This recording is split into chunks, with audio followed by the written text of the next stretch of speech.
Hello friends. आज मैं आपके लिए एक मोटिवेशनल स्टोरी लेके आई हूँ। इसका टाइटल आप देख सकते हैं, humility a prerequisite to acquiring wisdom. Detail में अभी टाइटल भी समझेंगे, साथ ही स्टोरी पढ़ेंगे। इस स्टोरी के थ्रू आप अपनी वोकेबुलरी, ग्रामर, कॉम्प्रिहेंशन और रीडिंग सभी में सुधार लेकर आ सकते हैं।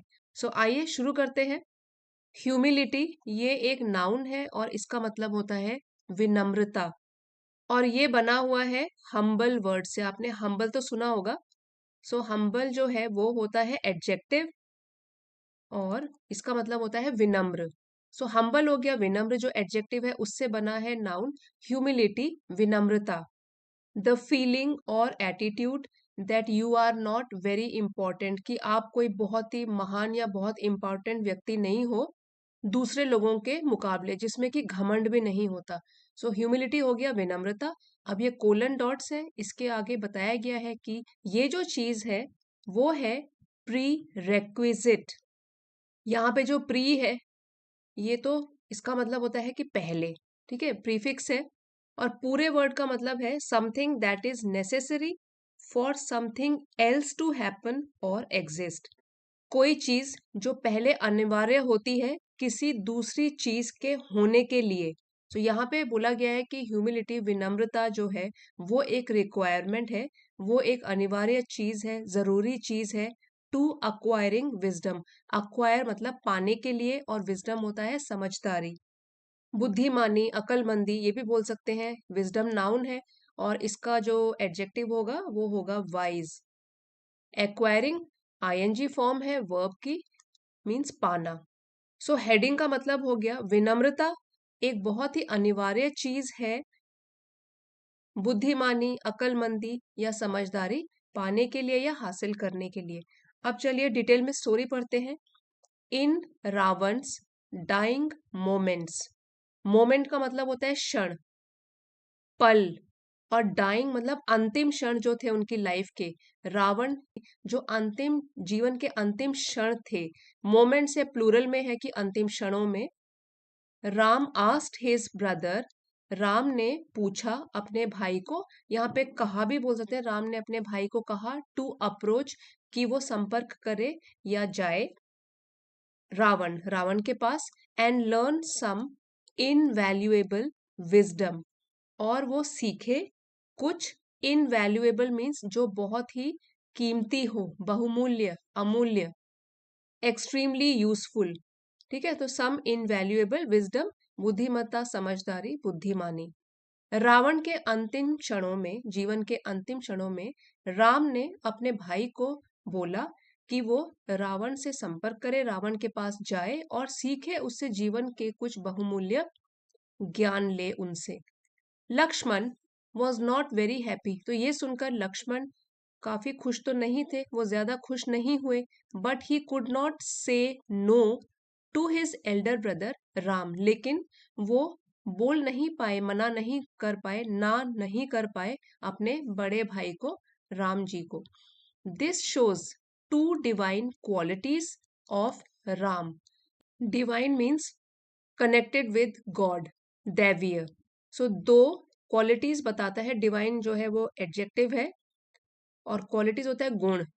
दिस शोज ये सब बताता है दो दैवीय गुण ऑफ राम, राम जी के, जो कि है हिज ह्यूमिलिटी उनकी विनम्रता, and willingness to receive wisdom from any source.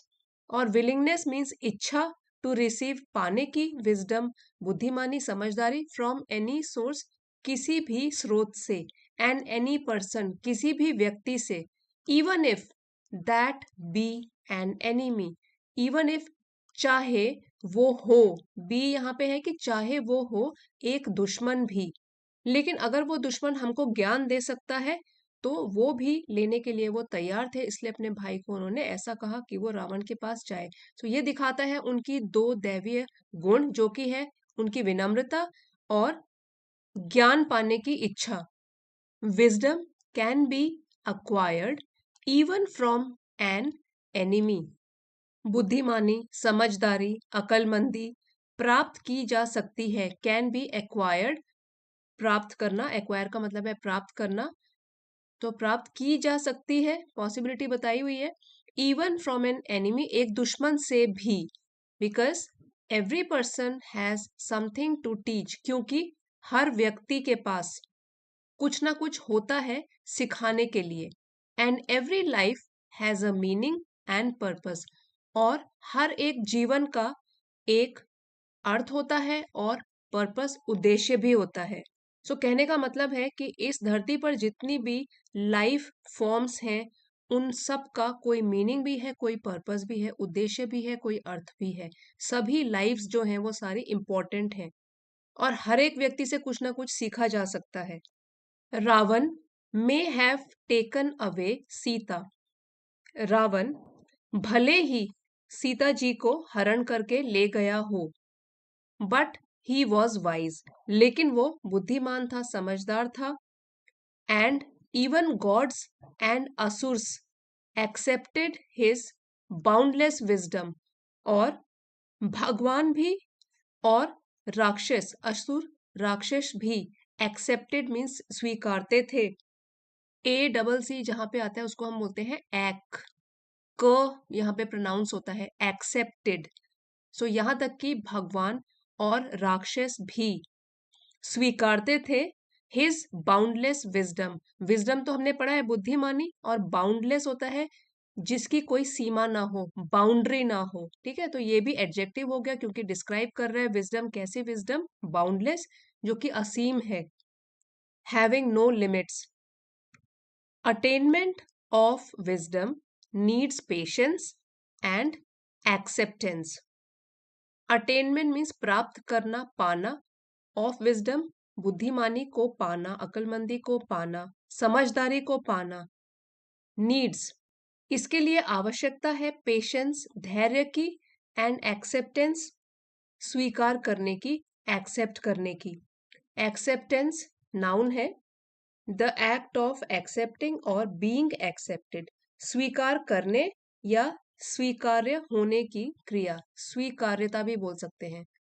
आदि शंकराचार्य लर्नड हिज लेसन्स, अब कुछ एग्जाम्पल्स देकर समझाया गया है कि जो आदि शंकराचार्य जी थे उन्होंने सीखा, लर्न का पास्ट टेंस हो गया लर्नड, उन्होंने सीखा, हिज लेसन्स अपने सबक जीवन के, on life lessons on life जीवन के सबक, फ्रॉम अ चंडाल एन आउटकास्ट, एक चंडाल से सीखा जो कि एक आउटकास्ट था। आउटकास्ट का मतलब होता है अछूत, या वो व्यक्ति जो कि समाज में स्वीकार स्वीकार नहीं किया जाता। It is interesting to note that wisdom and humility go hand in hand. Interesting means दिलचस्प, सो ये दिलचस्प है, टू नोट जानना, कि विजडम समझदारी, बुद्धिमानी, एंड ह्यूमिलिटी विनम्रता, गो हैंड इन हैंड, ये जो है एक फ्रेज है, मीन्स साथ साथ चलती हैं, और आप बोल सकते हैं they are very closely connected, they can not be considered separately. Means wisdom और ह्यूमिलिटी ये साथ साथ चलती हैं, इनको एक दूसरे से अलग नहीं किया जा सकता। Ram was humble because he was willing to learn, Ram Shri Ram विनम्र थे क्योंकि वो इच्छुक थे, वॉज है ही वॉज विलिंग, क्योंकि वो इच्छुक थे, टू लर्न सीखने के लिए।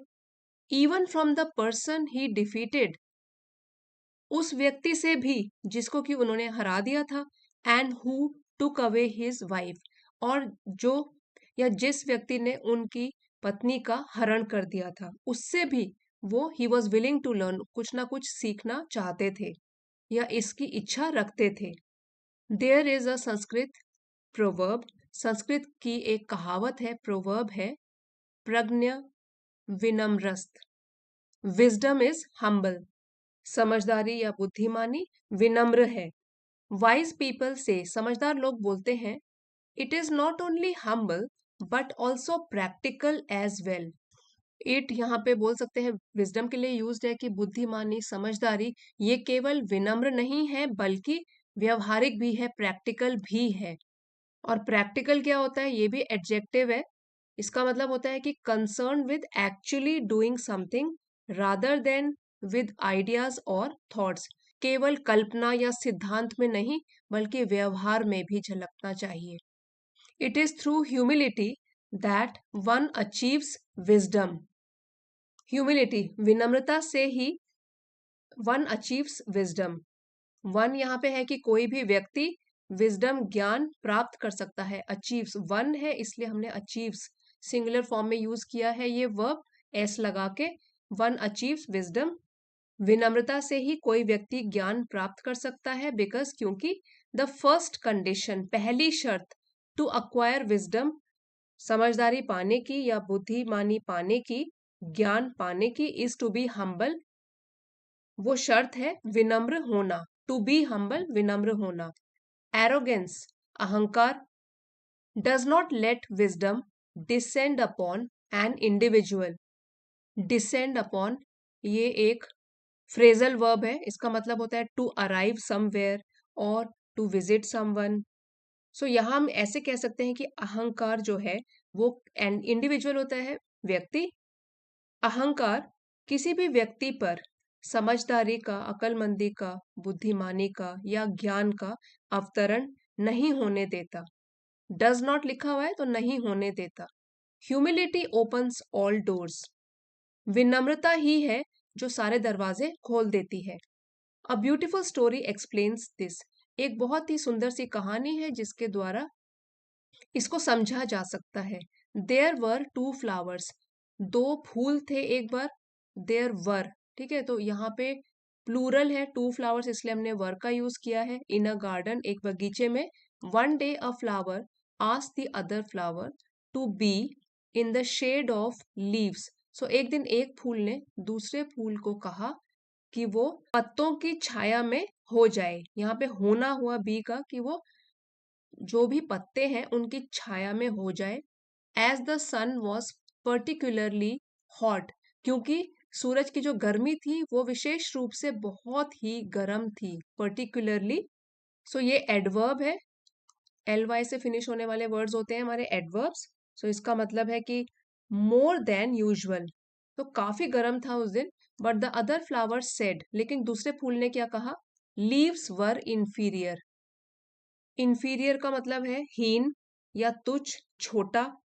लो इन इम्पोर्टेंस और लो इन पोजीशन। यहाँ पे वो बोला गया है कि फूल अपने आप को काफी घमंड महसूस कर रहा था उस टाइम पे, और वो ऐसे कहता है कि लीव्स वर इंफीरियर, कि जो ये पत्ते हैं इनकी छाया में तो मैं कभी भी नहीं जाऊंगा, क्योंकि जो पत्ते हैं वो नीचे स्तर के हैं। सो इंफीरियर, इसका ऑपोजिट वर्ड होता है सुपीरियर, और ये भी एडजेक्टिव है इंफीरियर। सुपीरियर भी एडजेक्टिव है, इसका ऑपोजिट है सुपीरियर, मतलब ऊंचा, अपने आप को समझना या कोई भी जो ऊंचा होता है। And they could not protect, और ये पत्ते जो हैं वो मुझे सुरक्षित नहीं रख सकते। The flower that advised the other flower to be under the shadow of leaves survived. So वो फूल जिसने की सलाह दी थी दूसरे फूल को टू बी, कि वो पत्तों की छाया में हो जाए, वो बच गया। सर्वाइव मतलब बच गया। एंड द अदर फ्लावर, दूसरा फूल, which thought that leaves were inferior, जिसने की सोचा था कि जो पत्ते हैं वो हीन है। लॉस्ट इट्स कलर, उसने अपना रंग खो दिया। लूज का वर्ब सेकेंड फॉर्म है लॉस्ट, अपना कलर खो दिया। एंड फ्रेग्रेंस मतलब सुगंध, अपनी खुशबू भी खो दी। बिकॉज ऑफ एक्सट्रीम हीट, बहुत तेज गर्मी की वजह से। यहाँ पे एक्सट्रीम एडजेक्टिव है कि बहुत अत्यधिक गर्मी के कारण कलर भी चला गया उसका और सुगंध भी चली गई। It would have survived if it had listened to the wise advice of protecting itself with inferior leaves. वो बच गया होता, वुड हैव हाइपोथेटिकल बताया गया है कि वो बच गया होता इफ, अगर उसने सुना होता, if it had listen to the wise advice, समझदारी भरी सलाह, कि वो अपने आप को सुरक्षित रखे इन पत्तों में। और यहाँ पे सिंगल कॉमास में इसको हाईलाइट करने के लिए कहा गया है कि इंफीरियर लीव, जिसको वो इंफीरियर बोल रहा था, हीन बोल रहा था, उन्हीं पत्तों की छाया में चला जाता तो शायद बच भी जाता, उसका कलर और उसकी सुगंध। फाइनली विजडम विंस, सो आखिरकार ज्ञान, बुद्धिमानी, समझदारी की ही जीत होती है। Because it is the voice from heaven, क्योंकि यही विजडम की बात है, यहाँ पे प्रोनाउन यूज किया गया है उसके लिए, क्योंकि यही एक आवाज है हेवन, स्वर्ग से। And nothing celestial celestial ever goes wrong और इन वेन। सेलेस्टियल का मतलब होता है ऑफ द स्काई और ऑफ हेवन, दैवीय। और कोई भी दैवीय चीज कभी गलत नहीं होती, एवर गोज रॉन्ग, कभी भी गलत नहीं होती, और इन वेन, या कभी भी व्यर्थ नहीं होती। इन वेन मतलब व्यर्थ। कोई भी दैवीय चीज ना कभी गलत होती है, ना कभी व्यर्थ जाती है। सो फ्रेंड्स, अगर आज की स्टोरी आपके लिए हेल्पफुल रही है, जरा सा भी कुछ न्यू आपने सीखा है, तो प्लीज लाइक जरूर कीजिएगा, इसको अपने फ्रेंड्स के साथ शेयर कीजिएगा। चैनल पे नए हैं तो सब्सक्राइब भी कर लीजिए। Thank you for watching. अगले वीडियो में मिलते हैं।